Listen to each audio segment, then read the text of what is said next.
क्यों आया था वो वहां, और तुमने उससे क्यों बात की? मैंने कहाँ बात की, वो खुद ही मेरे पीछे पड़ा था। मगर तुम फिक्र मत करो, मैंने भी सब वो सुनाई है ना कि उम्र भर याद रखेगा। क्या कह रहा था वो बस यही कह रहा था कि वो तुम्हें अभी भी दोस्त समझता है, और ये कि तुम उसे गलत समझ रही हो। बस न जाने ऐसी ही बातें किए जा रहा था। और कुछ भी नहीं, बस यही कि वो तुमसे आखिरी बार एक दफा फोन पर बात करना चाहता है।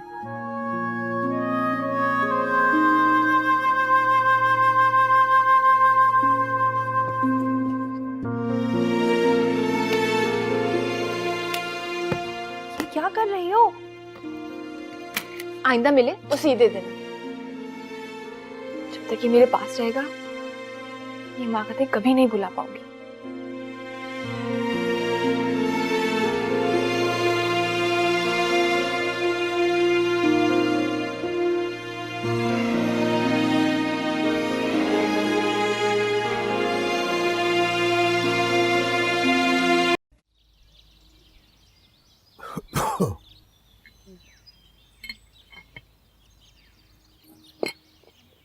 अरे ये पकड़ो बेटा।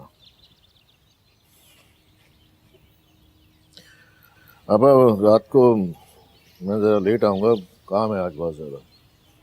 क्या हुआ वीर जी, बहुत अहम बात है, कोई काम है क्या? हाँ, सेठ साहब के बेटे की मंगनी तय हुई है, बहुत बड़े ख़ानदान में। उन्होंने मंगनी का फंक्शन यहाँ अपनी पुरानी हवेली में रखा है। शहर के बड़े बड़े मुअज़्ज़िज़ीन को बुलाया है, कार्ड्स भी बांटने हैं और हवेली के इंतजामात भी देखने हैं, और भी बहुत से काम। आप ऐसा करें, मेरे कपड़े इस्त्री करवा दें, मैं इतनी देर में नहा लूँ।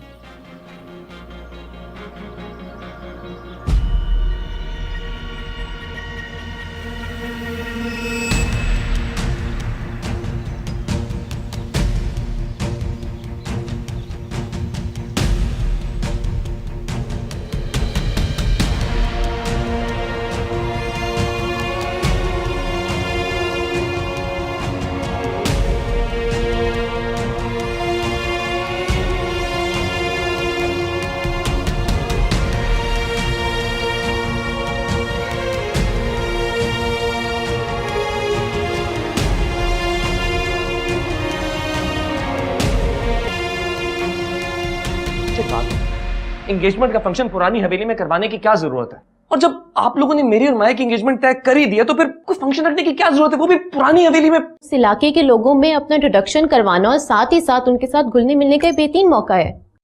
What? I don't believe this. Dad मेरी एंगेजमेंट को भी अपने इलेक्शन के लिए कैश करेंगे। समीर मेरी जान, please don't make an issue out of this. It's a small gathering. तुम क्यों इतना अपसेट हो रहे हो? देखो, तुम्हारे अंकल रियासत और माया की भी यही ख्वाहिश है। ओके? कुछ समझ नहीं आ रहा है मुझे ये सब क्या हो रहा है, और इस सब में मेरी राय कोई अहमियत रखती है या नहीं? अब प्लीज आप लोग जाइए, just leave me alone. Please आप लोग जाएं यहाँ से। बेटा प्लीज प्लीज प्लीज सर, मुझे कोई कुछ मत कहे, आप प्लीज जाइए।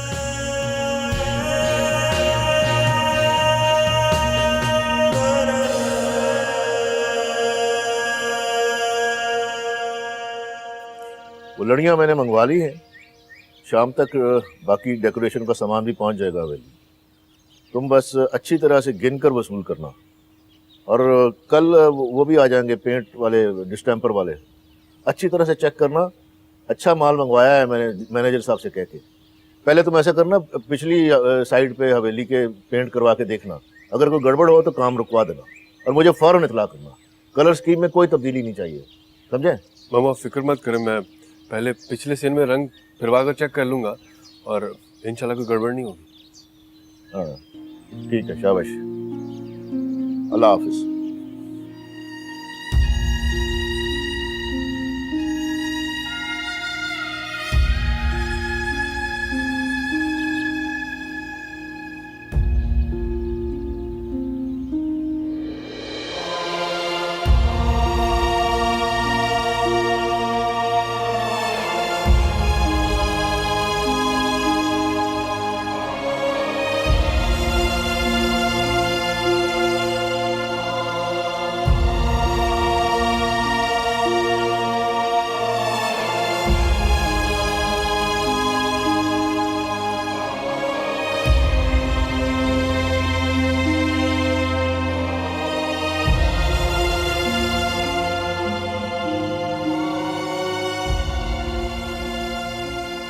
तुम अभी तक उसके लिए अपने कीमती आंसू बहा रही हो। वो इस काबिल नहीं है। नहीं, ऐसी कोई बात नहीं है। उसने ना जानबूझकर अपनी मंगनी इसी इलाके में रखवाई है। कोई इतना संगदिल और घिरा हुआ हो सकता है, मैं सोच भी नहीं सकती थी। उसकी मंगनी यहाँ हो या कहीं और, अब इससे क्या फर्क पड़ता है। अच्छा, मैं भी जान के पास जा रही हूँ। बहुत देर से अनारदाना सुखा रही है छत पे, बस मैं आती हूँ।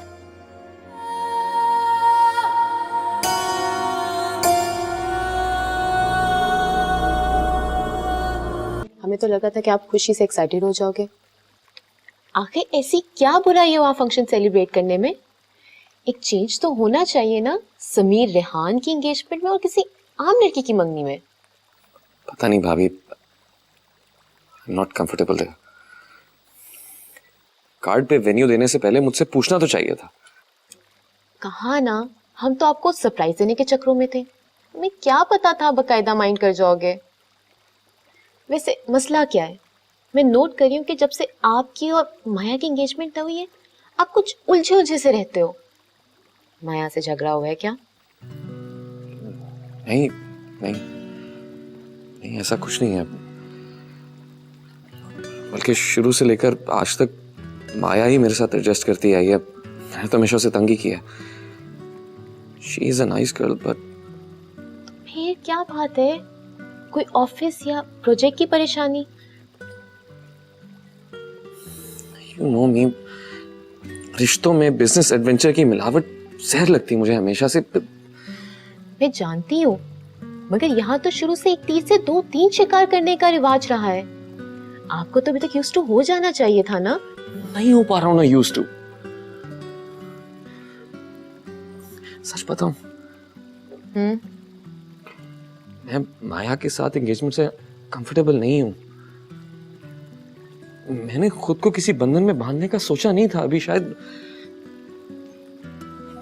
डैड ने किसी नए बिजनेस प्रोजेक्ट की तरह किसी से पूछे बगैर, कंसल्ट किए बगैर इस मामले को अनाउंस कर दिया। लाइक पूछना भी गवारा नहीं कि हम।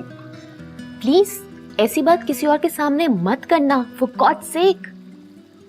यहाँ पे ऐसा कोई नहीं है जो आपकी इनर फीलिंग्स को इस तरह से समझेगा।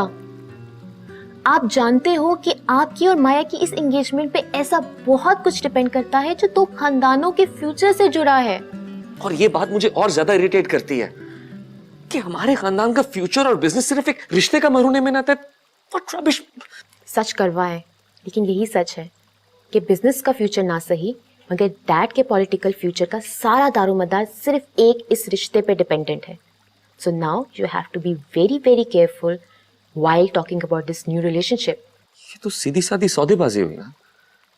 इस साथ दे उस साथ ले, इसमें रिश्तों की गिरा लगाने की जरूरत क्या थी? समीर, आप जानते हो ये गिरा लग चुकी है। जब मैं शुरू इस घर में आई थी तो मैं बहुत डिस्टर्ब रहती थी, क्योंकि शायद मेरा और तनवीर का रिश्ता भी एक ऐसी डील का नतीजा था। लेकिन धीरे धीरे मैंने अपने आप को समझा लिया कि हमारी क्लास और सोसाइटी में ऐसे रिश्ते होना हमारी मजबूरी है, क्योंकि शायद हम किसी लोअर क्लास में एडजस्ट नहीं कर सकते और हमें हमारे लोगों में सरवाइव करना है, और शायद इसके लिए हमें कीमत भी चुकानी पड़ती है। समझ रहे हो आप?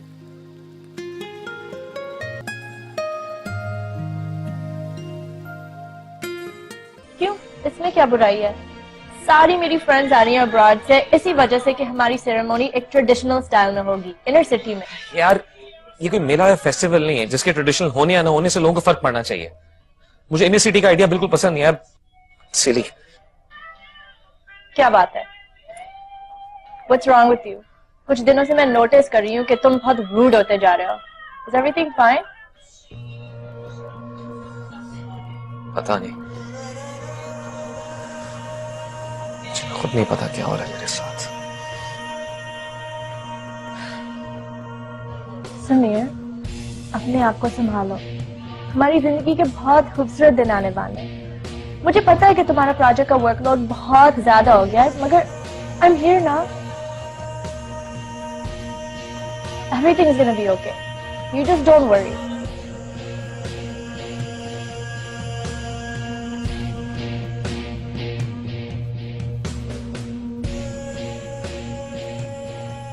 काफी घुटन हो रही है यहाँ, बाहर जाना है मुझे।